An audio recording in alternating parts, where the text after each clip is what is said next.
E assim que as minhas preocupações estão no link, no plano da interface, mas com o desenvolvimento das bases de dados, isso acaba interferindo o que era essa interface, ou o que é essa interface hoje.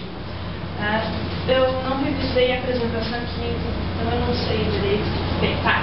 Então, assim, o que a gente, quando eu fiz a tese lá em 2013, era muito fácil estudar o que era o jornalismo na web, porque a gente falava praticamente de produtos que tinham suas versões correlatas impressa, ou um outro portal que estava num estágio embrionário.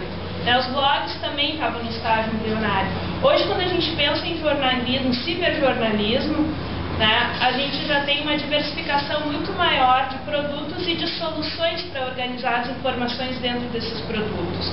E a gente tem uma passagem aqui muito importante, que eu vou chamar de Web 2.0, mas eu quero assim que quando eu falar em Web 2.0, vocês pensem numa situação muito mais complexa do que simplesmente a terminologia e o que se fala comercialmente de Web 2.0. A gente está falando de estruturas de sites dinâmicos em bases de dados. Eu acho que aquela triangulação que a Beatriz junto com a Barbosa apresentaram é importante para a gente pensar aqui também, Então, assim, no primeiro momento, tu estuda a web como sendo sites estáticos e toda a informação que tu coloca, tu programa em HTML. Então, os links, eles são vínculos, eles funcionam como se fossem os esqueletos da informação. Agora, quando tu trabalha com sites dinâmicos, tu já não pode mais tratar o objeto como se o objeto estivesse mudando. Então, o que eu preparei aqui? Eu preparei um apanhado de autores que trabalharam a web no seu estágio 1.0, vamos colocar, baseado principalmente em sites estáticos, e daí eu lanço alguns que estão trabalhando a questão já nos sites dinâmicos. Então, assim, eu consegui pensar alguns autores que trabalham os tipos de hipertexto. E aqui não é a Leão que trabalha só com isso, mas ela chega aqui, essa concepção chega ao Brasil pela Lúcia Leão. Então a gente trabalha com a possibilidade de sites que são organizados de maneira linear ou de maneira mais rizomática.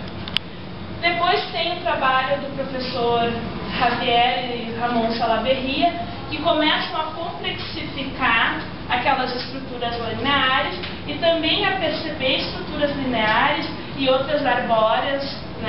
Eu posso estar enganada, mas eu acho que esse modelo está muito centrado no modelo estático de hipertextos.